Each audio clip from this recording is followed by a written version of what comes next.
Mark Inhart, present. Fleming Godikson, present. Dr. McGuire here. And second or third, approval of the minutes. Approve the minutes from the May 14th meeting. Second. Aye. Aye. Yes. All in favor? Approval of the agenda. Second. All right. All Aye. right. All in favor? Information items. Mr. Gabriel. Well, this is our last Ed Committee meeting for the year, which is crazy to think about. So no, just upcoming board meetings. Obviously, we have a few things tonight. Dr. Calabrese is here to talk about the ATSI plan at the high school, so that'll be part of this. Mr. Rutz will be sharing some of the more detail than you got last night on local assessment data. And then we're also going to talk a little bit about teacher leadership positions and some of the reductions we made there to help with the budget. So those will be the big ones coming to the board, and then just some other last minute licenses and renewals at the end of the year. It's really all that's coming forward at this point. So the teacher leader reductions, I'll move on to that. As part of our budgeting, that's not right. It's the wrong, Chris, that's not the right one. Did I miss it? Oh, there, it says spring assessment data. Yeah, but I think you had a wrong one attached. I noticed that when I was reading it yesterday, so, yes. Yeah, that's on. It's the wrong upload. But it is down in the, further down. Is it further down? It is the approval? attached further down, under the. On the one page is there too, right? Might not be attached up there, Anthony, that's my apology. That's okay, we can just. But I think it has some, if you go. He can find it. It was there, yes. One page, it might not be attached. Okay, the one pager's not with all the changes? If it's a duplicate, I have to go back and look at it. Yeah, we didn't put the one pager. All right, well, I'll just give you a high level overview of the changes. So you guys have seen this before. These are the positions that we put in place a couple years back to put structure around the teacher leader jobs. To help with reduction in costs this year, as we've mentioned, we've been double-digit percentage cutting now for 4 or 5 years in OTL. And we're down to resources and people at this point in terms of our budget. And so we made some other really big reductions this year in terms of cutting some technology tools out of the curriculum that were either still somewhat redundant and or an extra add-on that are now gone. And then another piece of that was our department chair, teacher leader, grade level chair positions, which is the stipend positions that our teachers get. So we worked to decrease last year to decrease elementary by about 50% in terms of hours, the elementary chairs, then almost everybody else got a 20% decrease across the board in terms of the extra work rate and the hours. And so we also then took down some of their responsibilities, and that will now fall on building assistant principals and on the Office of Teaching and Learning. So you still have the same amount of people. Same amount of people, it's just now, they're cheaper. So we'll re-upload the one pager as an information item for the board meeting in 2 weeks. So that it's a high level overview of all the changes. It's like, here was the old thing, here's the new thing. In essence, it saved about 10 grand. Again, it's not lighting the world on fire, but when you add that to the other 100 and, Joe, what was it, 150 we saved in tools, it's significant savings overall. And this still gives us boots on the ground, teacher leaders in the building. We're still developing capacity, and they're still helping to pick up some of the work on the ground that we aren't getting out of central office, because as we've shared year over year, we're a really thin teaching and learning department for a district this size. We don't have, we're lowest in the county for peer groups, actually southeastern Pennsylvania, when it comes to number of personnel in teaching and learning versus the size of the district and the scope of what we're being asked to do. So this is it develops our teachers, develops them as leaders. We've had teacher leaders move into administrative roles in the past. So it's also a pipeline of sorts, but it gives them autonomy and leadership in their buildings. So we're looking to keep the positions, decrease the amount of hours to some tune of some savings this year. And then couple that with everything else, I think we cut about 10 or 12% this year. So it's kind of step one for us, but we'll be bringing the revised. Normally, we would only bring like just the changes. We made like modifications each year. We are bringing the full, because of all the changes this time around, we're bringing the full overview all over again with all the revisions, with the hours, the stipends. All the stipends are based off of the extra work rate and the CBA. They're more expensive this year than they were 2 years ago because the extra work rate went up with the new CBA.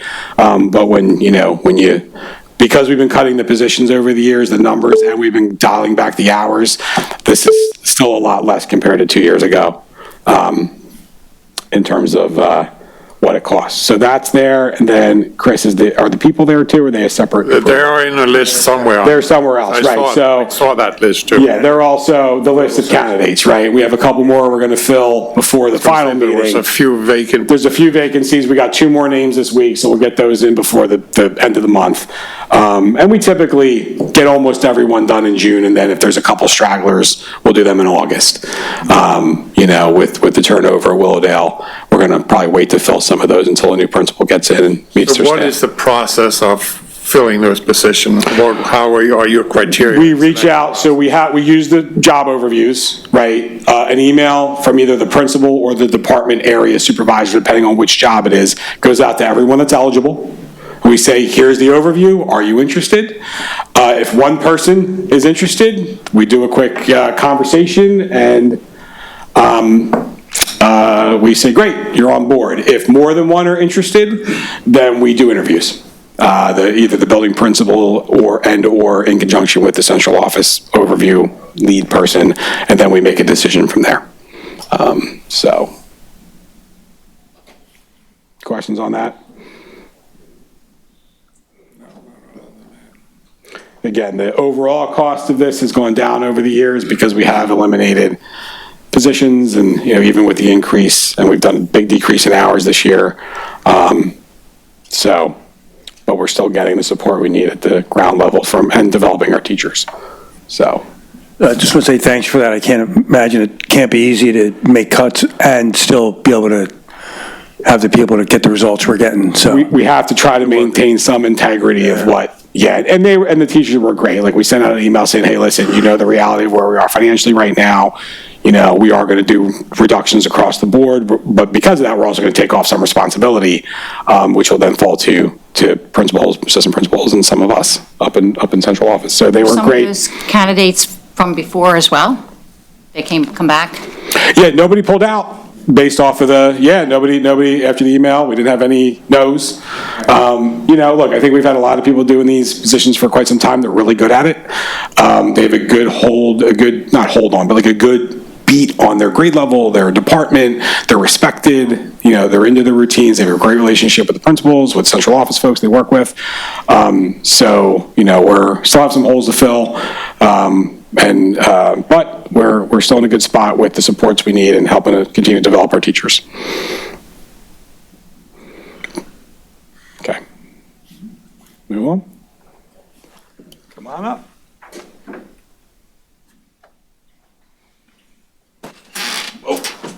Hello, how are you today?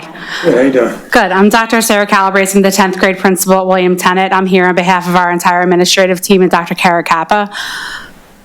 So we are, as you are aware, an ATSI school. So we have worked with several committee members internally within our building, teachers, students, parents, CEF, and obviously our district level team to develop our ATSI plan for the upcoming school year for you to review. So we have our mission statement. So just kind of holistically, this is influenced by data. We look at all different types of data. Our PVAS data, this is our 3-year growth trend. Last year, we were really excited that all of our categories with algebra, biology, and literature made growth. So we're really excited to sustain that growth for the upcoming school year. But we'll also talk about achievement. So achievement has been, I know I watched the board meeting last night, like that is the popcorn kernels, Mr. Rutz, I believe you were talking about. That That was Dr. Bennett. Oh, Dr. Baden, okay, sorry. So we are still working on that achievement piece, and obviously when we get kids at the high school level, they've had several years of maybe unfinished learning or have come new to our district. So this is our data based on PA Future Ready for literature, and I kind of put that 2021 because that's the year we started assessing again after the COVID pandemic. But we have seen some fluctuation in the achievement when it comes to the state level. Actually, literature were the closest to the state level. We're about 3% behind, but there's variations once you get into the other subject areas. Math, it looks algebra, our Algebra 1 scores looks a little bit of a roller coaster, but we're projecting back up with achievement. So we're really excited about the work that our teachers have been doing with our students. And then biology, I know we have new standards coming in for the upcoming school year with the SEAL standards, but we're moving our way back up, and biology last year had the highest growth in PVAS, but we're still working on fine tuning that achievement piece. What do those blue dots represent? Are they other years or? Through other years, Okay. yes. Unfortunately, PA Future Ready doesn't have the best fluid chart, so Okay. I'm happy to get you that data if you need it, but it's available electronically as well. If you can go back one slide, just as a reminder, I believe the algebra spiked in 2021 because they pulled all of the middle school kids out of it. Is that correct? Yes. And was that our first year back from testing? Yeah. That was the weird algorithm because Yes. of, yes, that's right. We had a huge spike in algebra like we had never seen before, and we got really excited. Then we realized all of our highest kids weren't counted in the data because of the way they were hitting reset on the testing that year. So that's an anomaly out of our control. It was statewide. It was statewide, right? Because they just didn't count the highest kids that year in the testing totals. I'm sorry, they didn't count the lowest kids. Opposite. I'm sorry, they didn't count the lowest kids because of the way it shook out. So the scores went really high. We even joked with the teachers, like, "Look at this! We're like, this is great. We'll take it," But it wasn't testing all the kids that year, or wasn't reporting all the kids. Yeah. So is it due to achievement more so than the performance that we still on TSI? So it fluctuates. I'll say mostly achievement at this point, but PVAS we want to sustain. I mean, if I go back. I was going to say, because they look, they moved over in 24, so. I think for us at the high school, it's just a sustainability of growth, but also then that tying into achievement. You have to hit the growth before you hit the achievement. And again, we're getting kids at the end of their schooling. We have only a couple years with them before they leave us, whereas some of our elementary and middle school colleagues have them a little bit longer, and there's programming. It also speaks to the standard alignment. So our OTL office has worked to revise some of the curriculum at the high school level, and also we use an intervention called IXL, which I know I've seen our growth data over the course of the year. In our 9th and 10th grade data, our students actually exceeded a year's growth, or right at a year's growth. So we're really proud of the work that both our students and teachers have done at that level. So kind of where we're going for our ATSI plan, there's 3 areas that the plan is based out of, and I know the plan is attached in the board minutes, the larger plan. The first is around lesson planning, and I know that sounds very simplistic, but we noticed in our walkthroughs at the high school level that there was a lot of variety in the lesson planning that was taking place, aligning with board policy. So we've been working with our teachers. We actually have already started this work, trying to maximize our time at the end of the school year, professional development days, to start looking at lesson planning and what it looks like, making sure that we have objectives that are aligned to standards. And I know that sounds very basic, but we were finding that that wasn't the case. Also standards with the SEAL standards for our biology teachers, they're new standards that they've been working with the Office of Teaching and Learning and trying to adjust the lessons to align with those standards. Common assessments, that is something about the experience for a child. And imagine if you had a twin in high school and they went to a classroom with different teachers.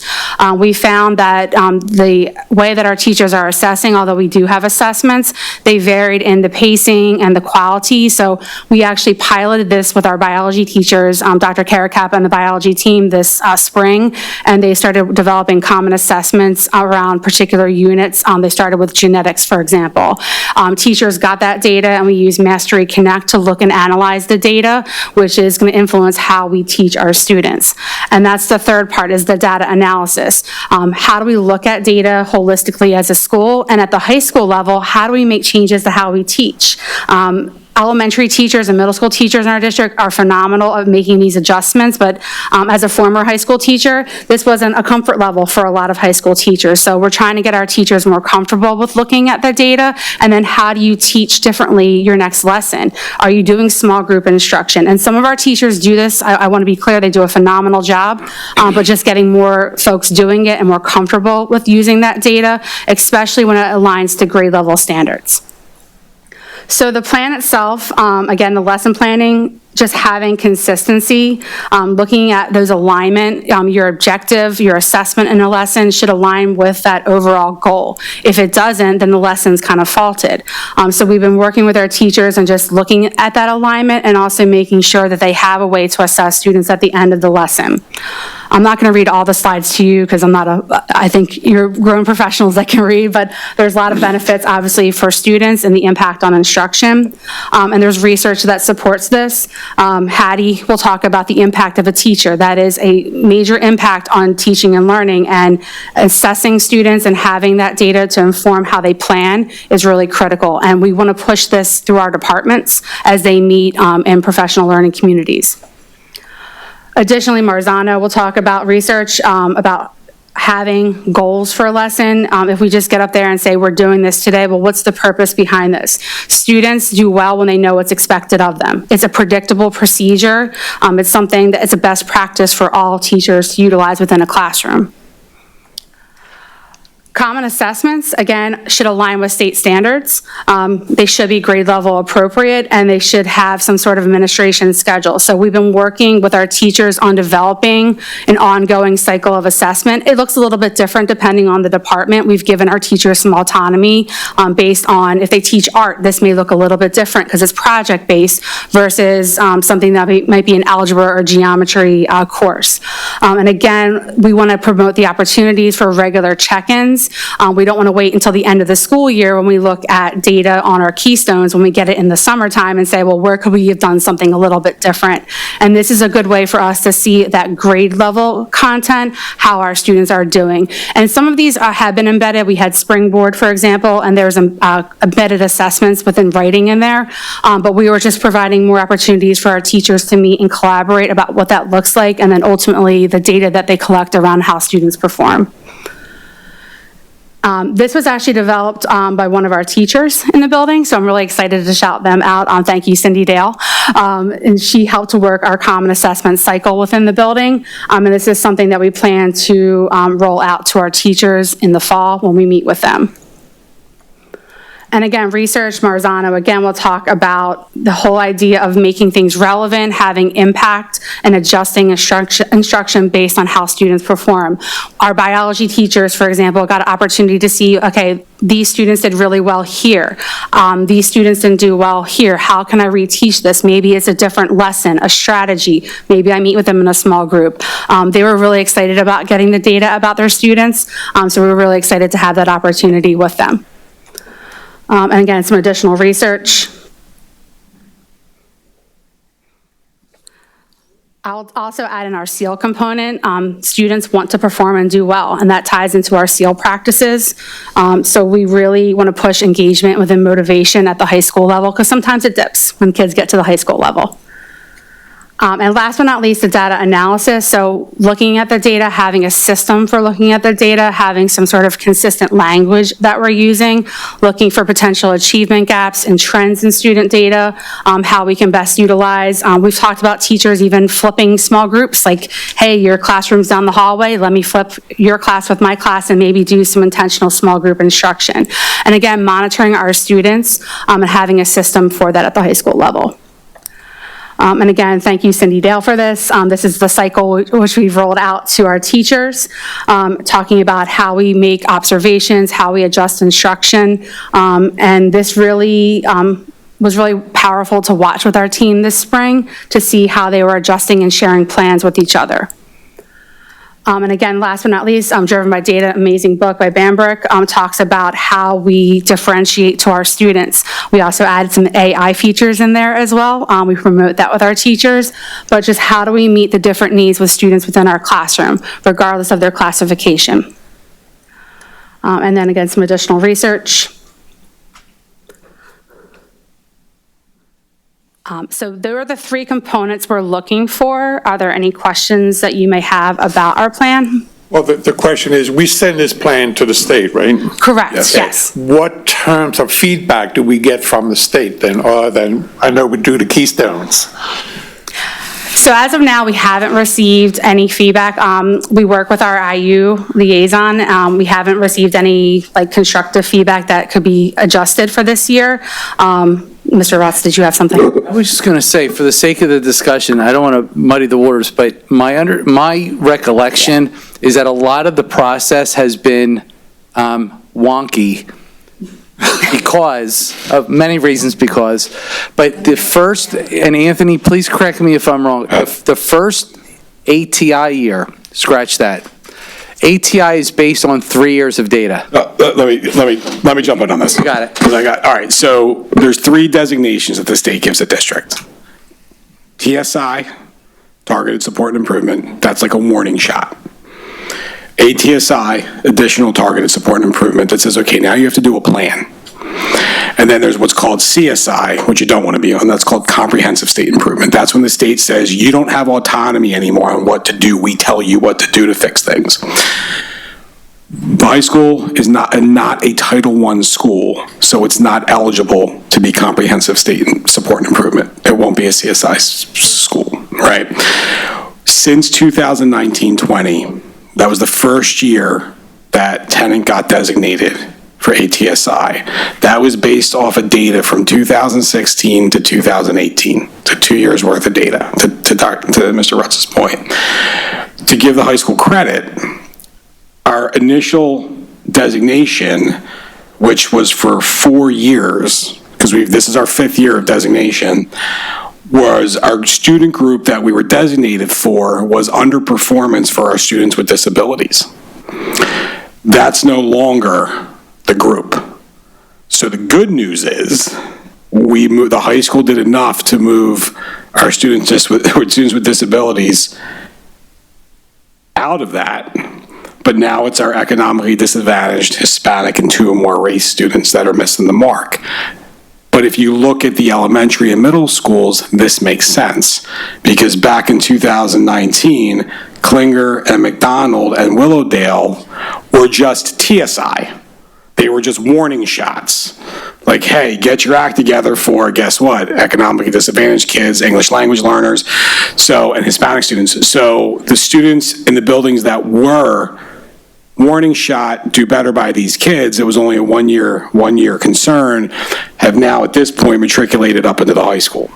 So the high school did a great job getting our students with disabilities out of the designation, but we have new kids moving in that are, and I will say this, when you look at the letter we get, we are not missing these marks by much. It is a couple percentage points for growth. It's a couple, I think this year attendance made its way in and it wasn't by much, right? So we are so close to not being designated. It's just a matter of those, as Dr. Calabrese said, there's a couple things we can do. And the interventions that the prior district, we did a great job getting different literature in. I think 2 years ago, we created the EL classes at the high school for math and biology that for L students that have really helped those scores. So we're seeing positive impacts when we put these interventions in place. It's just that we have different kids moving up into, now the good news is as well, we had no TSI schools this past year. So the middle schools and the elementary schools had no designations whatsoever. We're just now, the high school is now living with a group of students that we had been working on throughout the years as we've improved our systems that are now in the high school as part of it as well. And Anthony, just to clarify, I apologize on this, and this is on rolling data, that's where I was going. So this is, we have to get 3-year lag. 3-year lag, okay. And Dr. Kara Capper mentioned yesterday at the comprehensive plan meeting about the chronic absenteeism. So I guess that plays into those numbers. Yeah. You'll see that any of the data from last year, that won't get updated for PA Future Ready until August-ish. Yeah, we don't get letters for this until we're literally a year to a year and a half behind. There's a data lag. I think last year, January we'll get it probably. when Dr. Henrik was here, I was contacting Mr. Gabriel every day about the Keystone results because I knew they came out. I knew that someone had the raw data because we want to do something with that. But we like, unfortunately, like the elementary that had, and middle schools that got the PSA preliminary, we have to wait all summer to get that raw data. So it's a little bit of a lag, and that's not just a Centennial, that's statewide. So is the Keystone a telltale sign for the state, as well, or is that not a? At the high school level, yes. But again, as Dr. Calabrese said, while PDE provides the early raw data for PSSAs, they have not set up a similar system, so we wait till midsummer. My frustration, midsummer for Keystones, and then Mr. Godekson, we don't even get the PVAS, which shows the growth on that till October. Well, we get letters about this in January usually, referencing data from over a year ago. So by the time the high school puts a plan together, half the year is gone. So it's I don't want to say it's a moving target, but it's just this constant cycle of here's the next round of input. We make some adjustments to meet those kids' needs, and then again, different things will come into play. I mean, like I said, I want to highlight the wins here. We had Students with Disabilities as the core group at the high school for about 3 or 4 years. According to the state data, they're no longer a concern. We've done a good job getting them up to state expectations and getting them out of the designation category. Other student groups have moved in, but again, looking back over the past couple of years, those are groups that we were addressing in the middle and elementary schools as well. So we heard a lot of talk last night about systems, right? As a whole, I think the common assessment work is what we've been missing, right, systemically in the district for quite some time. We've done a great job with state data. We've done a great job with our third-party local data like iExcel and iReady. I think you heard Joe talk earlier in the year about the third leg to the assessment stool is really getting curriculum-based core assessments that are assessing what's being taught in the classroom is the piece that's been missing. And then the data that Ms. Mealy's been working on, the data walls, to be able to have teachers look at that in the moment, look at different demographics, look at different students, and make instructional adjustments. We should see this improve.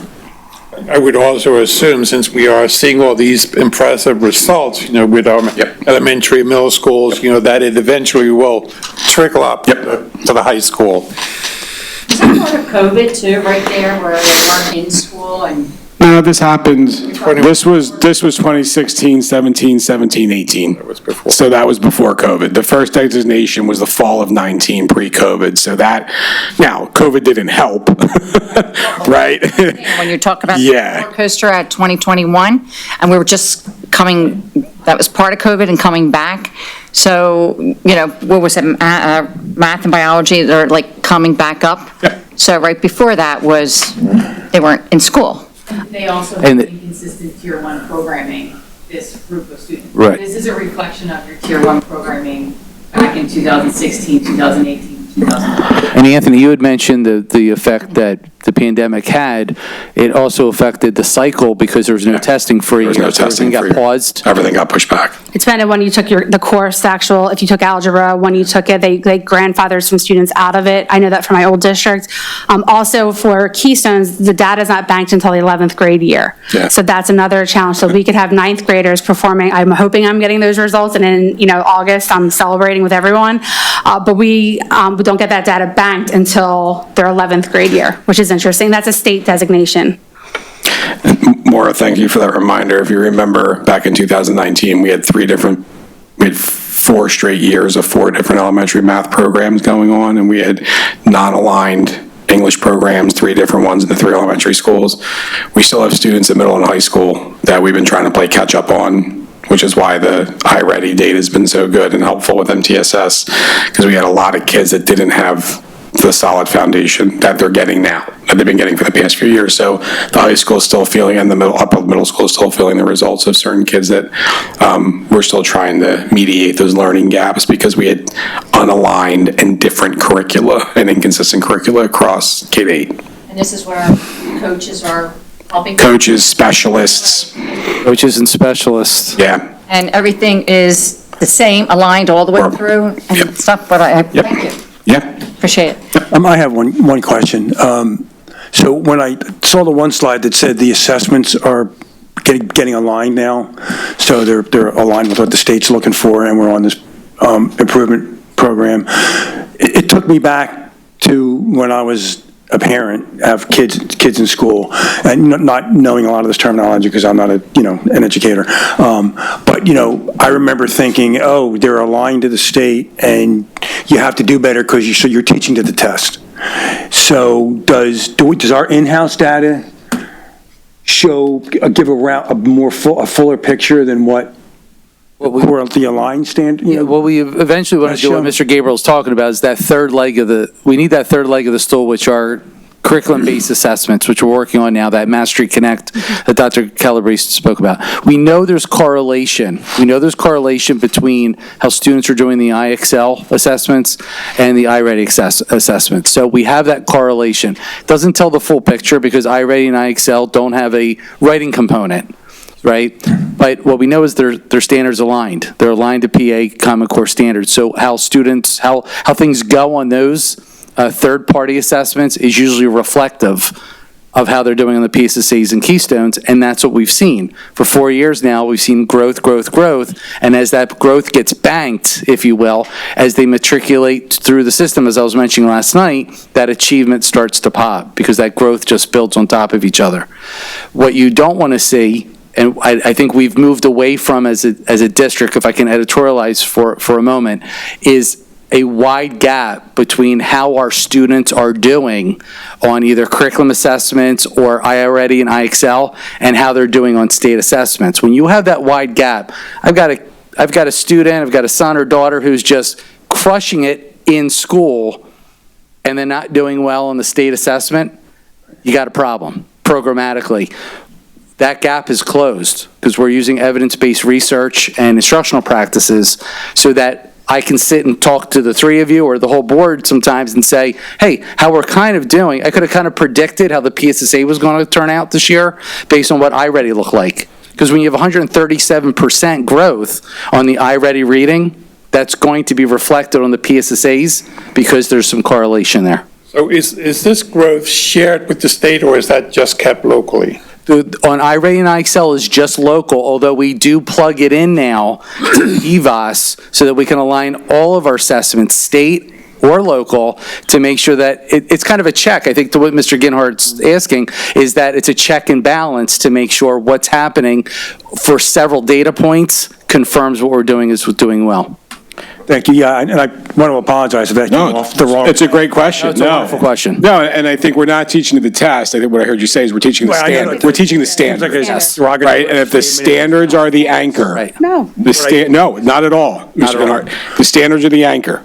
They are reflective in both the state level assessments and they are now reflected in our curriculum. What I was looking for. Right, Okay. so our curriculum is more robust, it's more rigorous, our assessments are going to be more rigorous than the state assessments, but the fact that they share the common foundation of the standards is what's allowing us to make the correlation. So we're teaching the standards, not to the test. That makes sense. Yes, that makes sense. Thank you. Hope that didn't come off the wrong way. No, it did not. And honestly, this was when I met with students as part of this plan, that was feedback that the students gave. They wanted to have more consistency, and that standard, it's not the test, it's that standard, that experience of education, and that's what we're trying to aim for next year, having that higher quality experience for all students at the high school level. So Thank you. So what can we do in terms of if attendance is really an issue at the high school, what can we do to motivate students to come to school to learn? Talk about the chronic absenteeism. Yes. I think we only have about 30 minutes left for that conversation. I will defer Got a to, couple of days? We'll follow up on that. I think Dr. Caracappa brought that up last night as a concern, and as we look at the comprehensive plan, and the idea of engagement, right? How do we better engage families and then in turn students? There's a lot we can look to do and build into that plan. And because what'll happen is, we're gonna have our district level areas, and each of those goals will get turned over to the buildings this summer, and they will work on plans on how to operationalize at the building level those larger goals. And so it sounds like one of the things I'll be looking at is attendance. And as we talked about, if you remember Mr. Ginhardt yesterday, some of it will be parent education, on why it's important for the kid to be here. Some of it, I know Dr. Karakawa has been talking about expanding the pathways at the high school to include more work-based opportunities for kids, because as you know here, we lose a lot of kids to having to make money to help support their families. So is there a way that we can do both, right? Get them re-engaged in school, but also provide off-site job opportunities as part of an internship program to help get them paid and get credits. So we're going to be looking at a couple different programs. You can work with MBIT? We used to have a co-op program. Used to have, right. So we're looking to start out, and they're going to spend the year working on starting to rekindle some of the relationships that we had with different manufacturing firms, maybe auto body, things in the area. Dr. Karakawa's got some good ideas on how to start to grow that over the next year to hopefully provide more opportunities for kids to engage. Is it generally the same kids over and over? Yeah. I can only speak for my grade level. I would say yes. I looked at data on Panorama, and I was looking to see, the trends. I look at it every week. I would say it's generally the same, and we do have a truancy process at the high school level and all of our schools, but it will be generally the same. But I think every circumstance is a little bit unique. I think the pandemic has exacerbated mental health, and I think for a lot of families, they themselves are struggling with their own children, and my heart goes out to them because I couldn't imagine every day. Some, it's a matter of, like Mr. Gabriel said, providing food for their family or paying the bills, paying the electricity. I mean, the cost of everything has gone up. So some students, it might be that, and some of it's just a general motivation. There's so many layers when you start talking to individual students one-on-one, but that again speaks power of relationships and how you can work with families and provide supports within the community. And we do have supports that we do provide, but I think holistically in education, it's changed a lot in the past couple of years. When students do have attendance problems, the team comes together and does a school attendance improvement plan. And through that process, we're looking at the why and what barriers there are to the student attending. So that's what oftentimes where conversations will come up about the needs of the family or the lack of motivation, things like that. We can tease through that information as a team at the building level to really see how we can support the student. And so through those conversations, what we've been hearing is the need for individuals to work, to provide for their family, and that's where the co-op conversations are coming in. So it's really about how, as a district, we can respond to those needs that might be the barrier to attendance. Thank you. Mr. Rutz. It's Ms. Murphy to help me out here. Thank you. You're welcome.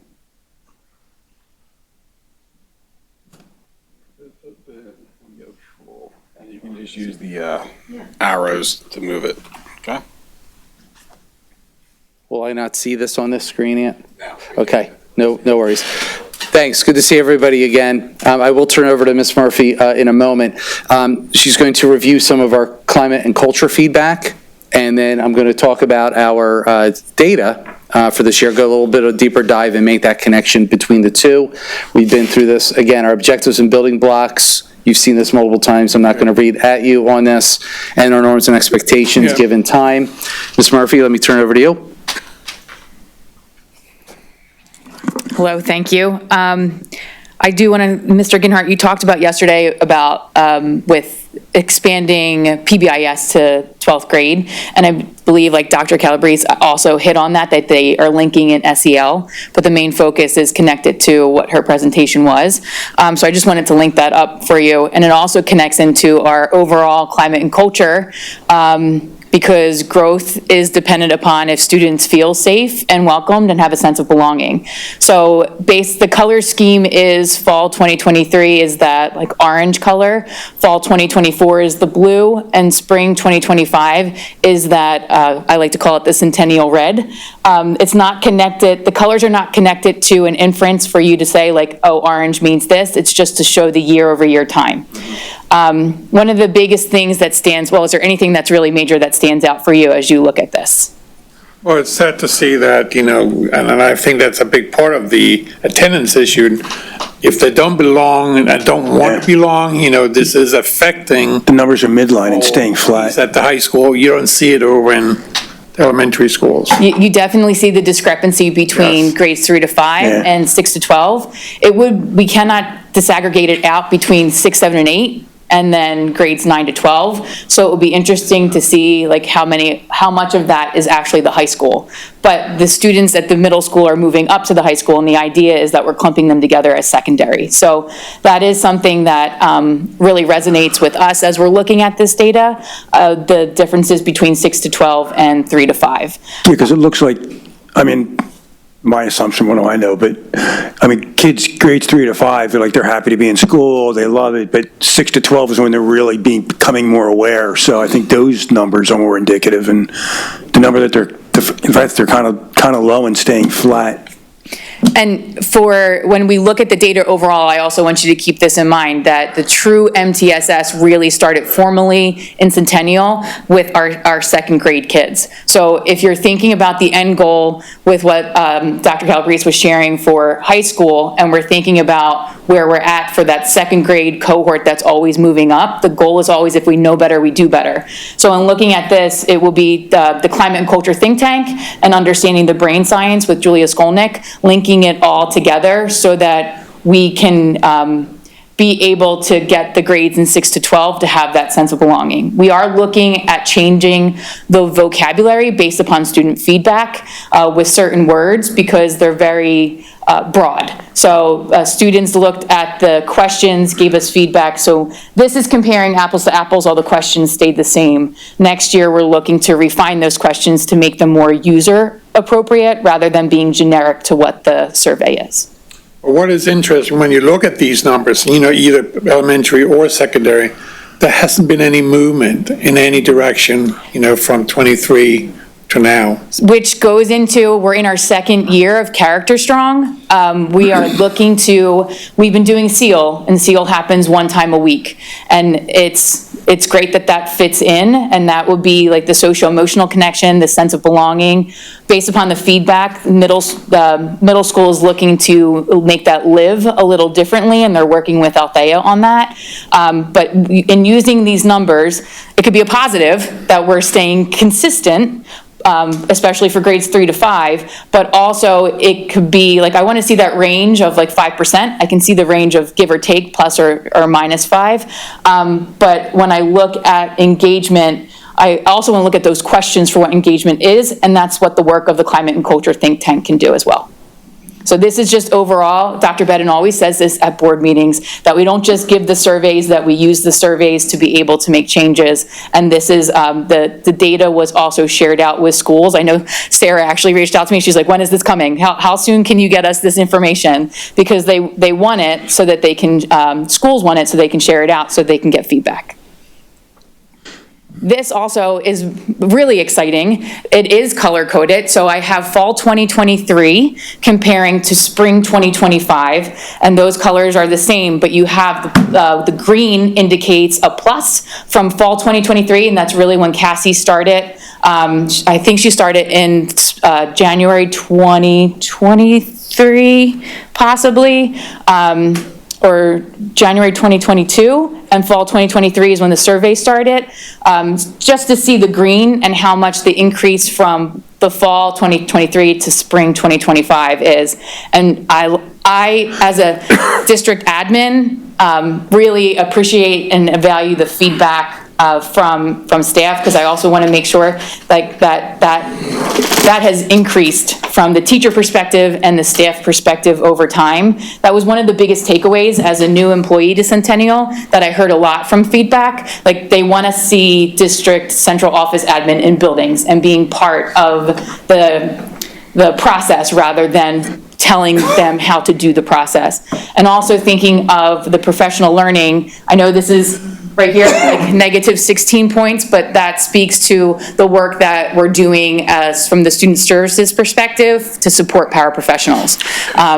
And also another big takeaway for me was thinking about the not just the professional learning, but how like coaches are blending into this. from the coaches are working primarily with the teachers, and it would be interesting to see how we can possibly bring the feedback in coaching, or how we give feedback to our paraprofessionals to support them. So if I can jump in on this, we meet monthly with the Support Staff Advisory Committee. And as Dr. Ross knows, the lack of professional learning that's been in place for them consistently has been a big conversation piece this year. And so, as you know, Morris said, that Dr. Bennett always says, we respond. So we worked with Dr. Ross this year. We just put out, and I put this in the weekly for you guys, we put out a schedule for next year for support staff for preset professional learning days, on days where we have like an in-service day or a half day. So we had never done that before. We had never said ahead of time for support staff, hey, we have a half day here, here's stuff for you to do in the afternoon. It was kind of hit and miss. But Dr. Ross and her team have worked really hard to say, hey, if this is next year's in-service calendar and you're not working in the afternoon, we're going to have opportunities for you to get paid to come in and learn. So that was a huge win, if you want to talk about it a little bit, I think, with the advisory. So it's directed to them and not have to go to teachers saying, because as a school nurse, I always had to go to. You had to go find something on your own, and they can still do that. Like the nurses can still do their, Bucks IU training, they can do their, but we're going to say, hey, internally, we're going to offer for you, we're going to provide services. You can come in, you get paid. If it's a special ed situation, you'll get your chapter 14 hours. So if you want. So we have designed specific days that will be live in-person trainings that are really targeted for the supporting in the classrooms that the individuals are in, versus historically, our staff members for their chapter 14 hours would go out and watch an online video through Patan or do something through the IU that was connected to their position, but not absolutely driven by the growth and the things that we want to see. So there are, I believe, 6 different days of a combination of half days, full days, where staff members will be able to come in and meet with members of my team and the OTL team for targeted trainings. So it's not necessarily adding more days to the paraprofessionals. No. It's just being more intentional, and everything that we just talked about and highlighted are here for the areas of strength and also the areas of continued growth. I did italicize certain things here because we're synthesizing this. I don't know for sure. I'm making assumptions based upon a perspective and a snapshot in time. So from this, we also go back to the schools and the climate and culture think tank, and they work with the school teams to confirm if our synthesis is accurate or not. But it's not that I would love to continue to talk about this, but the piece de resistance is actually what Mr. Rutta is going to share with you. I have a question on the previous slide, the chart. Those improvements are all good numbers. They're good percentage improvements, but the end numbers still seem pretty low. Are they, where would we expect those numbers to be? Because, 54, 41, 38%, they still seem pretty low, right? That's a great point. So this was our lowest participation in the survey that we've had so far. It is optional and it is anonymous. So when I look at this fall was our largest number. And the students we can control the students. We can give it to them during certain times where we can, I don't mean to control them, but we can control how they take it with the administration. For the families, as well as for the faculty and staff, it is recommended and encouraged, but it's also optional. We have had a lot of surveys that have been going out for the comprehensive plan, for the family books. It's almost to the point where it's survey overload. So when I look at that, I'm also taking into account that we had 266 teachers or staff complete this, whereas in fall 2023, it was 359. So could this be a function of the normal human condition? When you're happy, you don't really feel the need to go tell people, but when you're angry, you're going to tell everybody? It's like, and again, it's a snapshot in time, and there's been a lot that has been happening with change, and in that, it's like we're working to synthesize it, but it also goes where this is an overview from a district level, but it's more impactful when they take it to their climate and culture think tank and go back to what they're working on with Julia Skolnick with their 3 main points of focus. One major point of focus is clarity for some of the schools. So what is clarity to Klinger is going to be different than what is clarity to Log. And what is the, I forget what the general words were, but Julia's pushing us to unpack that using the data to think through it. And she has access to this data, as well as Michelle Gill, who is supporting with the SEL, the social-emotional development. A question in regards to the feedback and the coaching. Is the coaching and feedback not drifting down to the paraprofessionals? Is that part of the reason why we're seeing? I think their questions for the paraprofessionals need to be adjusted, because when I think of coaching, I think of Erin, Nick, Nancy, Cindy, that's what I think of when coaching. But coaching can also come from the building level of how we're going to be supporting them and giving them feedback. So when I think of them, I'm not thinking of them as nouns, I'm thinking of them as verbs. And how can we do a better job of, like, it's not just, the coaching for the teachers is coming from Erin, Nick, Nancy, and the coaching for the paraprofessionals, it needs to possibly live with them, and they need to know, or it can live in a different way. And that's just where Gina and the student services team were working on that. So that really is like our next phase. So our first step was to really take a look at the targeted PD that we could provide, the supports, the trainings, and then looking out the coaches for our paraprofessional support staff are really the teachers. They're giving the guidance, the direction, what plans need to be put in place. So looking out to the following year of whether or not we would have some of our Chapter 14 hours be allocated to the building for that collaboration, that conversation, that coaching, whether it be from the building administration partially, but also from the teaching staff themselves.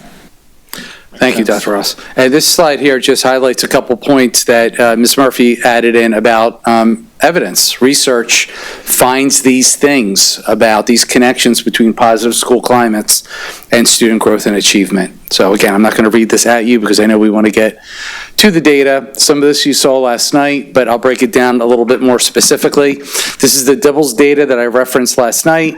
The yellow bar is the end of year national benchmark. You can see each grade, K1, 2, 3, achieved above that national benchmark. Again, referring back to October's presentation, we've seen a 3-year, 4-year trend line of kindergartners coming in further and further behind, meaning their fall DIBELS score has been decreasing for 4 straight years. So to have that not only in kindergarten, but to maintain that end of year benchmark, being above the national benchmark, is a testament to our teachers, our coaches, the systems and programs that we've put into place. The lovely triangle, Tier 1, Tier 2, Tier 3. These are just averages or guardrails, guidelines for where students fall and what percentages they are in. This is the K-8 reading off iReady. You can see that we had a 27% increase. We moved 20% higher kids from Tiers 3 and 2 into Tier 1. I used this number last night, 950 students from fall to spring. So in less than a 10-month period, we moved 950 students into Tier 1, meaning on or above grade level for reading in K-8. I mentioned this last night too, right? We have 100% of growth, annual typical growth. Our students K-8, 137%. Last year in spring of 2024 was 132%. So they've... Do we have any breakdown between the schools, because this... Yeah, this is composite. I can get that by school. But do you have, yes. I can get it, yes. That is reading for math, 39% increase. 39% increase. Almost 1,400 students. It was just light, 1,389, I think. Students moving from Tier 3 and Tier 2 into Tier 1. Impressive. The enrollment at William Tennant High School is, I think, 16 and change. 1,700. This is almost the enrollment of our high school. I think for the first time, if you look at the middle key, our target for Tier 3 is 5 to 10% of students were actually for the first time hitting the target at the end of the year for 10%. It's pretty really impressive. Good sign. Yeah. Again, 119% of progress toward annual typical growth. Last year at this time, it was 115%. IXL data, this is 9 through 11 only. This is composite. I'm going to get in the weeds here in a minute with you guys. I'm going to geek out, so I'll warn you now. But we had increases across the board, grades 9 through 11, in all 4 areas on the reading. This is where I'm going to go to the screen for a minute. So this is an important note. According to IXL, a 100-point increase equals 1 year of academic growth, okay? Now, bear with me. When you see this number, when you see these numbers, keep this in mind. IXL works on a 100-point scale, assuming a 10%, 10-point increase during the school year. They consider a school year September through June. We're done by June. Thank you. I'm sorry, I should carry on with me. So we're done by June, and December trails off. So when you look at our academic year for IXL work, we're down to 8 months. So that would be an 80-point. I'm just telling you internally, what we look at is I'm looking at 80 points and above because we don't have the full 10 months. Am I making sense?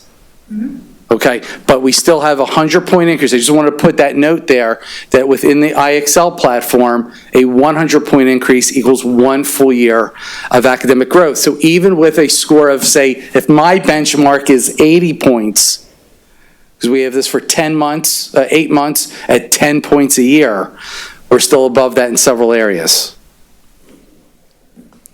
When we get to reading, you can see in vocab in grade 10 exceeded that. And we were above 80, although I want to be above 100, in reading strategies and grammar and mechanics. Every category in 10th grade was above. 11th grade had a slight increase in vocab and decreased in 3 other areas. This is in line with what we've seen now for 3 years. I'll talk about in a second because I know you're going to have questions. So I'll talk about that in a second. But we saw slight decreases in the other categories in 11th grade. For math, again, this is composite, so this is grades 9 through 11, and I'll break this down by grade. We had over 100-point increase in algebraic thinking and 91-point increase in geometric thinking. By grade, this is how it works. Remember, 9th grade focuses in algebra, it's Algebra 1. So Algebra 1 had a 127-point increase. Remember, the baseline is 100 for a full year's growth, so they exceeded that. And got pretty close with geometry as well, if you don't mind me saying. 10th grade focuses on geometry, 194-point increase. Almost 2 years worth of academic growth in one academic school year. Hat tip to those teachers in geometry teaching grade 10. And while we had a slight decrease in 11th grade in geometry, remember, 11th grade is Algebra 2. So to see that over 100-point increase in Algebra 2, their focus is still on algebra, algebraic thinking, because they're now in Algebra 2 in 11th grade. I don't want to read at you, and I want to be conscientious of time. So we have some areas of strength and some areas for continued growth. And you can see this is 3 years in a row. We're talking on my right column, continue. We need to continue what we're doing. Time and consistency. So I'm confused, but that happens easily. So if it's under 100, that means they're not getting the expected yearly growth? Or no, that's that's a baseline that IXL sets within their platform. It's a great question. And it assumes a lot, meaning it assumes that students, Mr. Ginhart, are on the platform for X amount of minutes. Okay. Okay. I will share with you, and Dr. Calabrese, you back me if I'm wrong, that is almost impossible. What IXL and iReady would require a student to be on the platform to be would take away from their Tier 1 instruction. A teacher would have to keep just having a student on the digital platform, and we don't teach that way. So even in that, let's just say it's 37 to 40 minutes a week, IXL says, let's put Mr. Ginhart on that, and you're going to see these results. Our students might be on IXL a half to quarter of that time per week and are still putting out these results. So if they're not on it long enough for, I guess, to achieve the full IXL assessment, then how valid are the numbers if they're not doing it what the system says they need to do to be assessed properly? Oh, this is valid. So if I take algebraic thinking, if I take algebraic thinking for 10th grade, and I know 10th grade is geometry, but let me just use that because it's up here. They've increased 70 points. That's terrific. Terrific growth. That's still terrific So growth. it's still, yeah, it's still Still showing. terrific growth. So it's not meeting. That's 7 the months of parameters- academic parameters that would growth. be if they're on there all the time, but Correct. growth is growth. It's still, the growth shown is still valid. Yes, Okay. and we have to balance this. It's a great question. Right, okay. Because do we want to just put our students on a digital platform? I do not. So we have to temper that with time in the classroom, time with a teacher, because that tier 1 instruction in the classroom is going to be most important. A lot of this work with IXL is practice, skills practice, and supplemental work. So the fact that, again, I'm not even thinking a 10-month year, I'm thinking of an 8-month year, the fact that we're hitting these numbers, and as long as we're seeing growth, I know that a student is coming in, and from September to June, they've gotten 7 months, 70 points in this example, Okay. 7 months worth of growth. Okay. That's just on the platform. That doesn't mean they didn't grow more than that, because they've had personalized instruction with the teacher in the classroom. They take in April.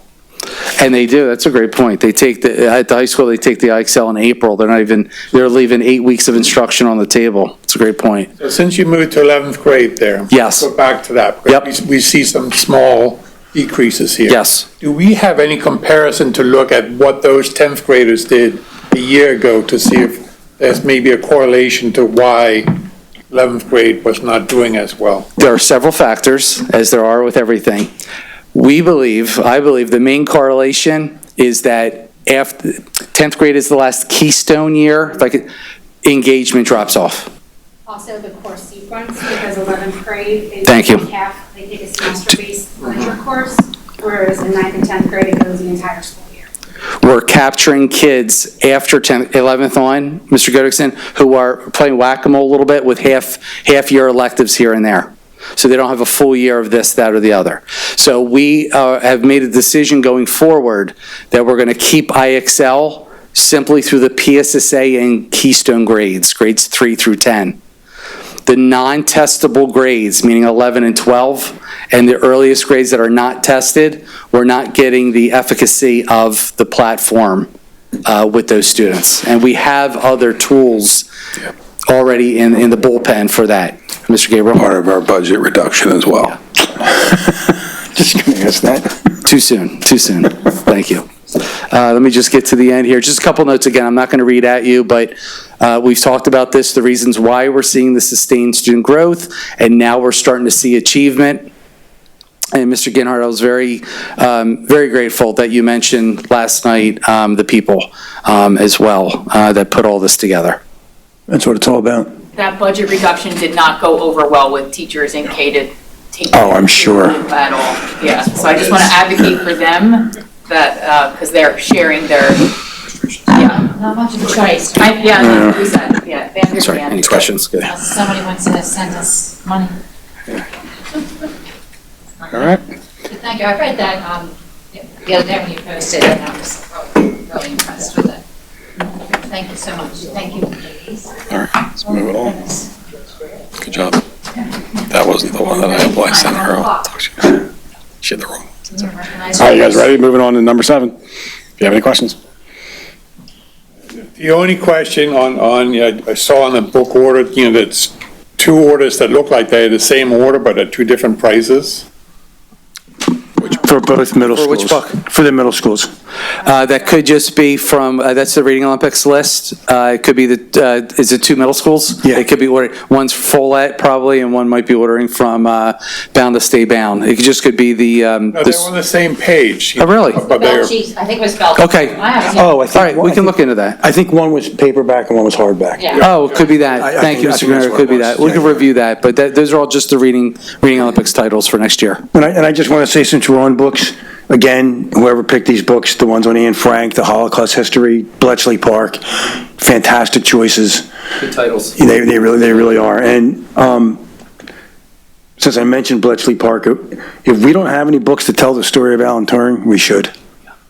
Do we? Do you know? I don't know. I could have them do a, they can look through Yeah, we should. There was a couple books in here that I started, like, wow, that looks good. But yeah, I like the choices. I really do. I think that, they were good choices and that, really interesting. The, one about tuberculosis is another good, that was another good one because, if you know any history about Philadelphia with tuberculosis. And there was another one that I really thought, I gotta read this one. I think it was a thriller. That's all right. It's on. It's on. You don't need to hear, it's okay.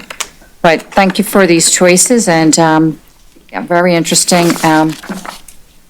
interesting books. I started a couple of them. Oh, Impossible Creatures, that's what it was. That was another good one that I liked. And the Ghost Town. I don't know if you read any of these, but, Ghost Town, I have not read. yeah. So, okay. But other than that, I'll Thank you. recommend that we move all, 8 or 9 items forward. That's a yes. All in favor? Aye. 3 yeses. And that's the end. The end. There you go. Adjourned. You remember, we don't have an ed committee in August, if you remember. It's just the one meeting in the middle of August, so we'll meet back up in September. Can I say that, I didn't say it last night, and